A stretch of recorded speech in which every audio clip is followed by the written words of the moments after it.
नमस्कार, मी सुवर्णा. बुलेटिनमध्ये आपल्या सगळ्यांचं स्वागत. राज्यात शिंदे फडणवीस सरकार स्थापन झालंय. 1 महिना उलटून गेलाय, मात्र अजूनही मंत्रिमंडळ विस्तार झालेला नाही.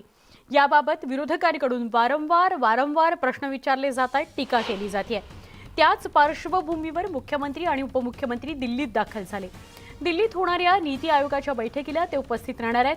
दिल्ली दौऱ्याचा मंत्रिमंडळ विस्ताराशी संबंध नसल्याचं मुख्यमंत्र्यांनी सांगितलंय. प्रधानमंत्री मोदींनी आज एक बैठक आझादी का अमृत महोत्सवाबद्दल लावलेली आहे आणि उद्या नीती आयोगाची बैठक आहे. ती दरवर्षी होते मुख्यमंत्र्यांच्यासोबत. त्यामुळे या दोन्ही बैठका ज्या महत्त्वाच्या त्याला मी अटेंड करायला आलेलो आहे. दौऱ्याचा हा विषय मंत्रिमंडळ आणि दौऱ्याचा काही अर्थार्थी संबंध नाही.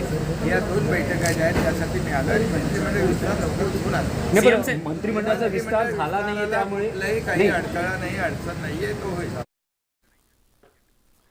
राज्यात मंत्र्यांचे अधिकार सचिवांकडे देण्याची नामुष्की शिंदे फडणवीस सरकारवर आली आहे. महिन्याभरापासून मंत्रिमंडळ विस्तार रखडल्याने राज्यातील नागरिकांची कामं खोळंबली आहेत. मंत्रिमंडळ विस्तार महिन्याहून अधिक काळ रखडल्याने प्रशासकीय कामकाजावर परिणाम होऊ लागलाय. यामुळे मंत्र्यांचे सुनावण्यांचे अधिकार पुढील आदेशापर्यंत सचिवांकडे सोपवण्याची नामुष्की शिंदे फडणवीस सरकारवर आली आहे. राज्य सरकारने कारभार सचिवांकडे देण्याच्या निर्णयावर महाविकास आघाडीमधून तीव्र प्रतिक्रिया उमटल्या. त्यावर नजर टाकूयात.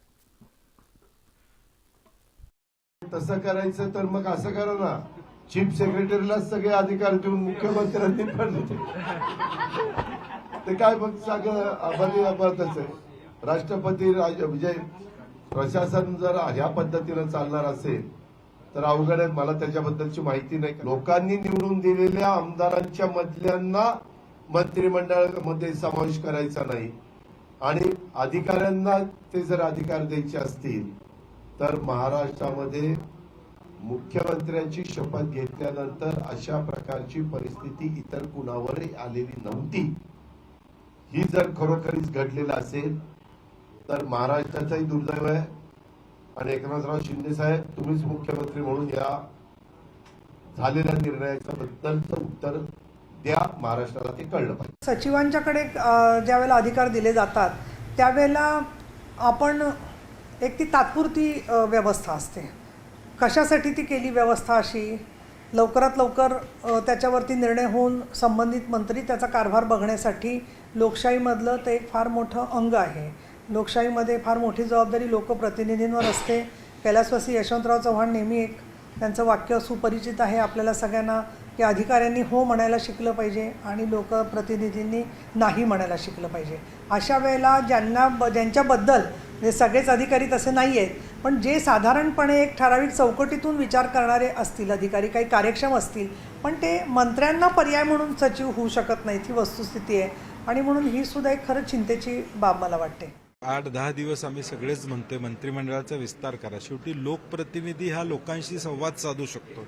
सगळंच अधिकाऱ्यांच्या भरोश्यावर राज्य चालणार असेल तर अत्यंत चिंताजनक या ठिकाणी. हिअरिंगचे अधिकार वगैरे मंत्री नसल्यामुळं कामकाज चालावं या उद्देशानं आता सचिवांना ते अधिकार या ठिकाणी देण्यात आलेले आहेत. मंत्री 40 करायचे त्याचा निर्णय जर हे घेऊ शकत नसेल तर राज्य चालवायचा निर्णय घेऊ शकतात का, ही शंका तर सामान्य माणसांच्या मध्ये निर्माण झालेली आहे.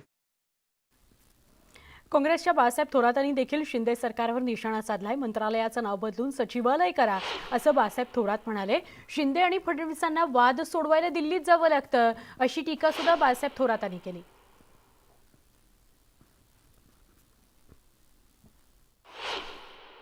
पूर्वी जे काही ऑफिस आहे राज्य सरकारचं त्याला पूर्वी सचिवालय म्हणत होते. मधल्या काळामध्ये नाव बदलून मंत्रालय केलं. आता ती नावाची पाटी बदलावी लागेल आणि आता त्या संपूर्ण याला सचिवालय पुन्हा म्हणावं लागणार आहे. आता चालवणार कारभार सचिव चालवणार आहेत, ही वस्तुस्थिती आहे. एखादा मुख्यमंत्री आणि उपमुख्यमंत्र्यांचा शपथविधी झाल्यानंतर 1 महिना उलटल्यानंतर सुद्धा मंत्रिमंडळ न होणं हे इतिहासामध्ये सुद्धा प्रथम अशा काही गोष्टी घडतायत आणि कारभार आता सचिव पाहणार आहेत. कारण या मुख्यमंत्री आणि उपमुख्यमंत्र्यांना वेळ नाही, त्यांना दिल्लीमध्ये थांबावं लागतंय. पक्षाच्या कामानिमित्त राष्ट्रवादी काँग्रेसचे नेते अजित पवार आज पुण्यामध्ये होते. शहर युवक शाखेचं त्यांनी उद्घाटन केलं. त्यावेळी कार्यकर्त्यांशी संवाद साधताना नुसतं संपर्क कार्यालय थाटू नका, तर लोकांना भेटा, त्यांची कामं करा, असे खडे बोल अजित पवारांनी सुनावलेत.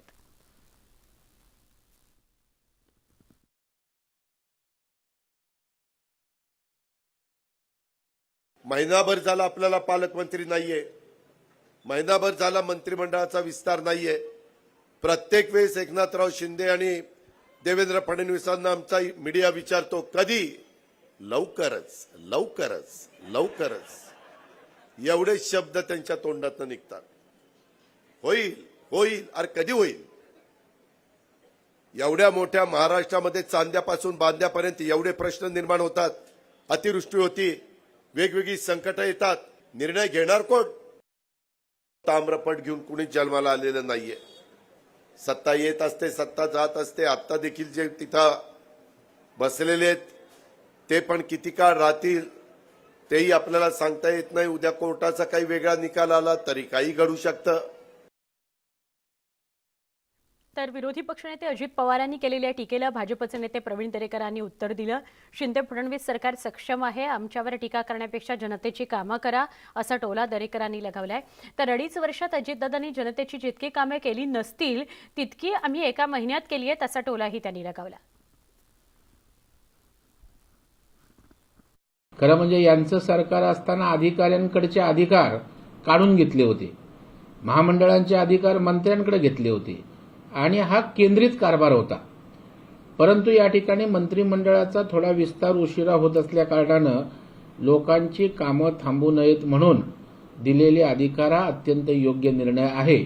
आणि मंत्रिमंडळ विस्तार तर होईलच ना, आज उद्या परवा लवकरात लवकर होईलच. मला अजित पवारांचं आश्चर्य वाटतं. 2.5 वर्ष सत्तेत त्या ठिकाणी होते, उपमुख्यमंत्री होते, 1 महिन्यातच प्रश्न निर्माण झाले का?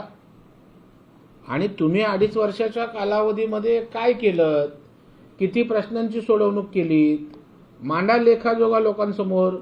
आणि आम्ही 1 वर्षाच्या कालावधीमध्ये शिंदे फडणवीस सरकारने काय केलं आम्ही मांडतो. आणि वेळ आहे ना आम्हाला अजून खूप. आम्ही चांदा ते बांदा काय महाराष्ट्रातल्या कानाकोपऱ्यातला प्रत्येक प्रश्न संवेदनशीलतेनं त्या ठिकाणी घेऊ आणि त्याची सोडवणूक करू. चिंता करायचं अजित पवारांना कारण नाही. मवियानं 2.5 वर्षात जे काम केलंय त्या कामांची चौकशी करण्यात येणार असल्याचं चंद्रशेखर बावनकुळे म्हणाले. दरम्यान घोटाळ्यामध्ये ज्यांची नावं समोर येतील त्यांच्यावर कारवाई करण्यात येणार असल्याचं चंद्रशेखर बावनकुळेंनी सांगितलं.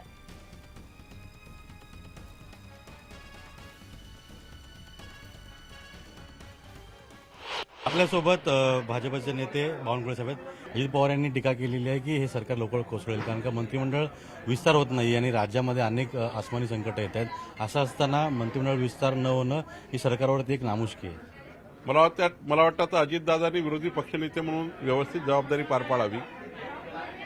सत्तेमधनं त्यांना अजून गेल्यासारखं वाटत नाहीये आणि दिवसानं स्वप्न बघणं सुरू केलेलं आहे आणि त्यामुळे सत्तेतनं त्यांनी बाहेर निघावं. आता विरोधी पक्ष म्हणून त्यांनी काम करावं.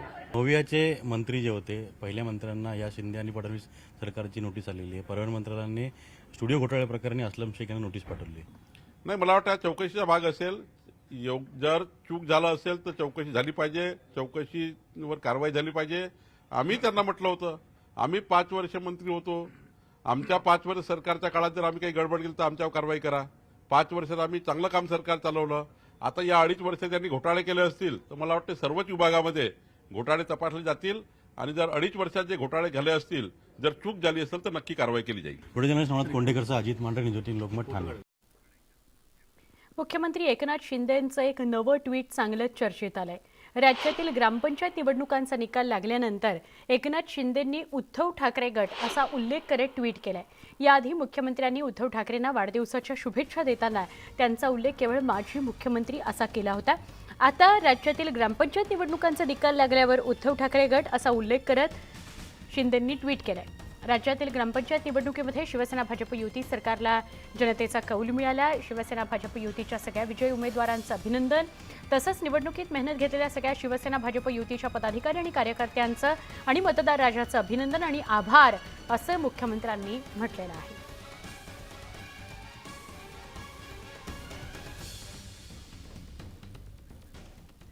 संजय राऊत यांच्या अटकेमुळे शिवसेनेचा आवाजच दाबला गेलाय. पक्षाची बाजू आक्रमकपणे मांडणाऱ्या नेत्याची आणि प्रवक्त्याची कमतरता शिवसेनेला जाणवते. शिवसेनेनं इतर नेत्यांना प्रवक्तेपदाची जबाबदारी दिली आहे. मात्र राऊतांची कमतरता जाणवत असल्याचं राजकीय विश्लेषकांनी म्हटलंय. तर प्रवक्ते शिवसेनेची बाजू भक्कमपणे मांडत असल्याचा दावा अंबादास दानवेंनी केलाय.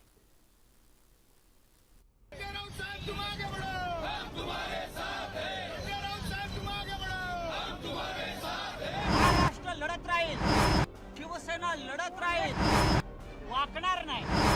गेल्या 3 वर्षांपासून संजय राऊत एक हातीपणे शिवसेना आणि महाविकास आघाडीची बाजू या प्रकारे जोरकसपणे माध्यमांसमोर मांडत होते. ईडीच्या अटकेत असताना सुद्धा संजय राऊतांचा आवेश अजूनही कमी झालेला नाही. मात्र संजय राऊत आता ईडीच्या कोठडीत असल्यानं शिवसेनेत आवाज कोणाचा हे शोधण्याची वेळ आलेली आहे. 2019 मध्ये महाविकास आघाडीचं सरकार स्थापन होत असताना संजय राऊत दररोज सकाळी पत्रकार परिषद घेत आक्रमक शैलीत भाजपावर तुटून पडत होते. भाजपच्या सगळ्या प्रवक्त्यांना संजय राऊत पुरून उरत होते. त्यामुळे संजय राऊतांच्या अटकेमुळे भाजप आणि शिंदे गटातल्या नेत्यांनी जल्लोष केला होता. तर दुसरीकडे शिवसेनेची बाजू प्रचंड कमकुवत झालेली आहे. दुसऱ्या फळीतील गुलाबराव पाटील, अर्जुन खोतकर, शंभूराज देसाईंसारखे नेते शिंदे गटात दाखल झालेत. त्यामुळे पक्षाची बाजू माध्यमांसमोर मांडताना शिवसेनेला अनेक मर्यादा पडतायत. आता शिवसेनेनं जे करणं अपेक्षित आहे ते ग्राउंडवर करणं अपेक्षित आहे, ते जमिनीवर करणं अपेक्षित आहे. आणि मला असं वाटतं की ग्राउंडवर तुम्ही जर बघितलं की ज्या दिवशी एकनाथ शिंदे पुण्यामध्ये होते त्या दिवशी आदित्य ठाकरे पुण्यामध्ये होते, तर आदित्य ठाकरेच्या सभेला ज्या प्रकारे पुण्यामध्ये प्रतिसाद मिळाला तो आपण जर बघितला तर याचा अर्थ असा आहे की आता ग्राउंडवर लोक सोबत आहेत, केडर सोबत आहेत. बदललेल्या राजकीय परिस्थितीत डॉक्टर नीलम गोऱ्हे आणि खासदार अरविंद सावंत हे मुंबईतनं पक्षाची बाजू मांडणार आहेत. तर दिल्लीमध्ये प्रवक्तेपदाची जबाबदारी आता प्रियंका चतुर्वेदी यांच्याकडे देण्यात आलेली आहे. अंबादास दानवे आणि भास्कर जाधव यांना आक्रमकपणे पक्षाची बाजू मांडावी लागणार आहे. शिवसेनेची प्रतिमा माध्यमांमधून जनतेसमोर तयार करण्याचं काम संजय राऊत करत होते. पत्रकार परिषदा आणि सामनामधील अग्रलेख यांच्या माध्यमातून संजय राऊतांचा विरोधकांवर सातत्यानं हल्लाबोल सुरू होता. आता तशाच प्रकारची भूमिका या प्रवक्त्यांनाही पार पाडावी लागणार आहे. म्हणजे जे भान उद्धव ठाकरे आदित्य ठाकरेंकडे आहे ते भान अनेकदा संजय राऊतांचं सुटायचं. आणि त्यामुळे उद्धव ठाकरे आणि आदित्य ठाकरे यांनी मिळवलेली सहानुभूती संजय राऊतांमुळे गमावते की काय अशी भीती वाटायची. मी त्या कालावधीमध्ये मी असं लिहिलं होतं, ज्या प्रकारची संजय राऊतांची विधानं होती, मी असं लिहिलं होतं की महाविकास आघाडी सरकारच्या स्थापनेमध्ये संजय राऊतांचा वाटा फार मोठा आहे, पण हे सरकार पडण्यामध्ये कारण नसताना आपला वाटा उचलू नये. त्यामुळे संजय राऊत नसल्याचे फायदे पण आहेत. म्हणून मला असं वाटतं की मला स्वतःला काही फार मोठी पोकळी आहे असं काही वाटत नाही. प्रवक्ते म्हणजे पक्षाची भूमिका, निर्णय आणि विचारधारा माध्यमांसमोर मांडण्यासाठी पक्षानं नेमलेले नेते. कोणत्याही राजकीय प्रसंगी संबंधित पक्षाच्या प्रवक्त्यानं दिलेली प्रतिक्रिया पक्षाची अधिकृत भूमिका मानली जाते. मात्र ही भूमिका ठासून आणि आक्रमकपणे करावी लागते, अगदी संजय राऊतांप्रमाणे. वाकणार नाही. Bureau report, news 18 Lokmat. Sanjay राऊतांच्या पत्नी वर्षा राऊत यांची गेल्या 4 तासांपासून किंबहुना 4 तासांहून अधिक काळापासून ईडी चौकशी सुरू आहे. पत्राचाळ प्रकरणी ईडीनं समन्स बजावल्यानंतर वर्षा राऊत सकाळी 11 वाजता ईडी कार्यालयात दाखल झाल्या. त्यानंतर त्यांची स्वतंत्र चौकशी केली जाते. पत्राचाळ गैरव्यवहार असो की अलिबागमधील जमिनीचे व्यवहार असोत, हे सगळे व्यवहार वर्षा राऊत यांच्या नावावर झाल्याचा आरोप ईडीनं केलेला आहे. याबाबत सेशन्स कोर्टातही कागदपत्र सादर केली. याआधीही वर्षा राऊत यांची 4 जानेवारीला ईडीकडून पीएमसी बँक गैरव्यवहार प्रकरणी चौकशी करण्यात आली होती. 2003 साली जमीन घेतलेली आहे. 2003 साली, आज कुठलं 2009 साली, आज कुठलं वर्ष चालू आहे? 2022. झोपले होते काय? 2009ला रेडी रेकनर पेक्षा जास्त भावानी जमीन घेतलेली आहे. परंतु काही लोकांना बोलवायचं, बसवायचं 2-2, 4-4 तास, नाही तुम्हाला अटक करतो, नाही तर हे लिहून द्या, अशा प्रकारचं जबरदस्तीचं कार्य आज ईडी करत आहे. संजय राऊतांना मी नेहमी सांगतो की संजय राऊतांना कुठेतरी अटकवायचं आहे आणि म्हणून आमच्या कुटुंबाला त्रास द्यायचा आहे, शिवसेनेचा आवाज बंद करायचा आहे, म्हणून हे सर्व गणित चालू आहे. बाकी भ्रष्टाचार 0, 1% नाही. संजय राऊत बाळासाहेब ठाकरेंच्या निष्ठावंत सैनिक आहे. त्या कधीही भ्रष्टाचार आणि असे गैरव्यवहार करणार नाही. का आम्हाला बाळासाहेबांनी शिकवण दिलेली नाही. काँग्रेसचे नेते असलम शेख यांना महाराष्ट्र पर्यावरण मंत्रालयानं नोटीस बजावली आहे. असलम शेख यांनी मडमार्वेमध्ये 1000 कोटींचा स्टुडिओ घोटाळ्याचा आरोप भाजप नेते किरीट सोमय्या यांनी केलेला आहे. असलम शेख यांच्यावर हा आरोप करण्यात आला आहे. मुंबई जिल्हाधिकारी आणि महानगरपालिकेला कठोर कारवाई करण्यास सांगितलं असल्याचं किरीट सोमय्या यांनी ट्विट केलंय. मला स्टुडिओ तोडण्याच्या कारवाईची अपेक्षा आहे असंही किरीट सोमय्या यांनी ट्विट केलंय. यामुळे आता मुंबईचे माजी पालकमंत्री असलम शेख यांच्या अडचणी वाढण्याची शक्यता आहे.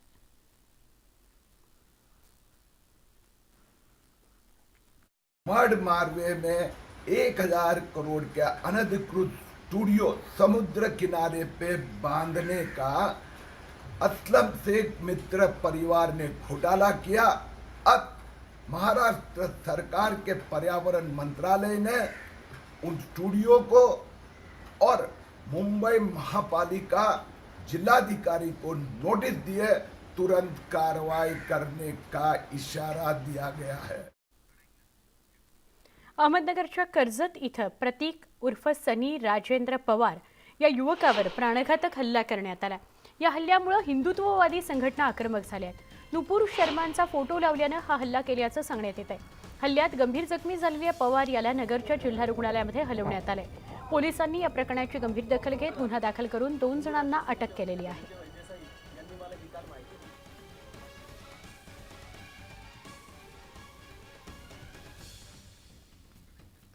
दरम्यान देशात शरिया कायदा लागू झालेला नाही. जर हिंदूंना आणि हिंदुत्वाला टार्गेट केलं तर आम्ही जशास तसं उत्तर देऊ असा इशारा नितेश राणेंनी दिलाय.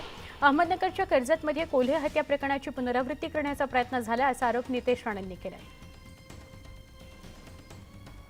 हिंदू म्हणून आम्ही गप्प बसणार नाही. आमचे हात कोणी बांधलेले नाहीत. हा खुला संदेश ज्यांना समजून घ्यायचा आहे त्यांनी समजून घ्यावा आणि त्या प्रकारचे हालचाली करावे.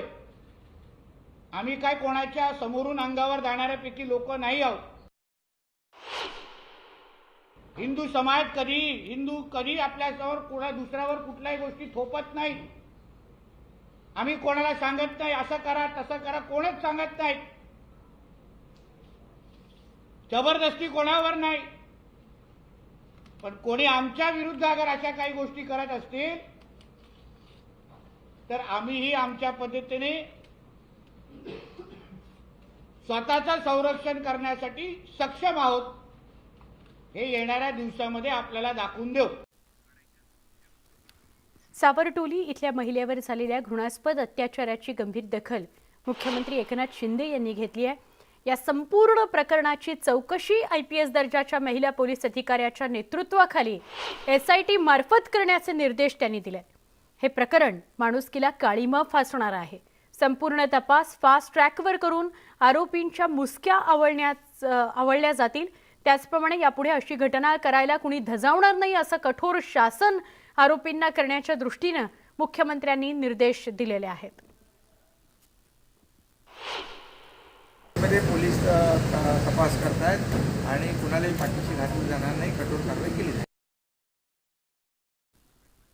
कोरोनानंतर सगळं पूर्वपदावर आलं असताना किंवा आलं असलं तरी सुद्धा जळगावात एका गावातली लालपरीची सुविधा अजून सुद्धा बंदच आहे.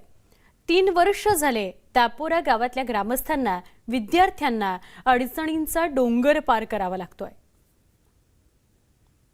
आम्ही शाळेत जातो तेव्हा आम्हाला जर ट्रॅक्टर वगैरे गाडबैल भेटलं ना आम्ही हात धुवून देता, कारण की खूप लांब रस्ता आहे आणि पायदळ जायला म्हणजे खूप पाय दुखतात.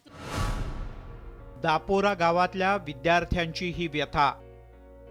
जळगावहून अवघ्या 15 किलोमीटर अंतरावर असलेलं हे दापोरा गाव. कोरोना काळात ST सेवा बंद होती. सगळं पूर्वपदावर आल्यानंतर ST सेवा सुरू झाली, पण दापोऱ्यात मात्र STच्या फेऱ्या सुरू झालेल्या नाहीत.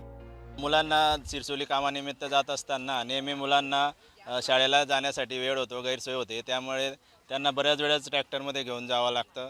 तरी माझी एस टी प्रशासनाला विनंती आहे की त्यांनी लवकरात लवकर मुलांसाठी बस चालू करावी. दापोरा इथले बहुतांश विद्यार्थी शिरसोली इथल्या शाळेमध्ये जातात. अंतर अवघं 10 किलोमीटरचं. कधी पायी तर कधी येणाऱ्या ट्रॅक्टरवर बसून विद्यार्थ्यांना ये जा करावी लागते.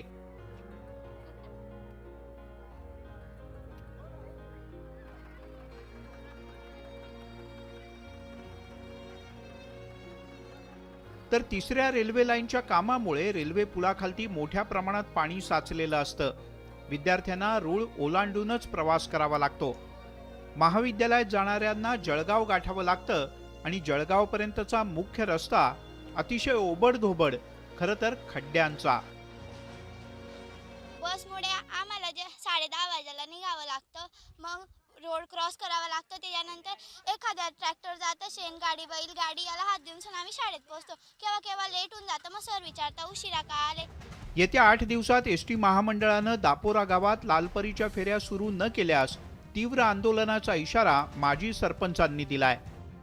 विद्यार्थ्यांचे फार हाल होतात शिरसोली जायला. आमच्या गावात हायस्कूल नसल्यामुळे तरी प्रशासनाने लवकरात लवकर एस टी सुरू करावी, नाहीतर आम्ही गावकरी मोठं आंदोलन करू. कोरोनानंतर कामधंद्याची आणि शिक्षणाची आव्हानं आवासून उभी असताना त्यात भर म्हणून की काय दापोरा वासियांना या दळणवळणाच्या समस्येला सुद्धा सामोरं जावं लागतंय. एसटी महामंडळानं याची तात्काळ दखल घेऊन दापोऱ्यात सेवा सुरू करावी हीच अपेक्षा. नितीन नांदुरकर, न्यूज 18 लोकमत, जळगाव. खराब रस्त्यांमुळे औरंगाबादच्या गंगापूरमध्ये एसटीचं चाक तुटल्याची घटना घडली आहे. गंगापूर तालुक्यातील गवळी शिवरा हा रस्ता अतिशय खराब आहे. या रस्त्यावर यापूर्वीही अनेक अपघात झालेले आहेत. या रस्त्यावरून जात असताना बसचा रॉड आणि नट तुटला, त्यामुळे अपघात झालाय. यात कुठलीही जीवितहानी झालेली नाही. मात्र असे प्रकार वारंवार घडायला नकोत. यामुळे या खराब रस्त्यांचा प्रश्न मार्गी लावण्याची नितांत गरज आहे. या महत्त्वाच्या घडामोडींसह बुलेटिनमध्ये इथेच थांबतोय. गावाकडच्या वेगवान घडामोडी घेऊन येते माझी सहकारी निमिषा. पहा फक्त न्यूज 18 लोकमत.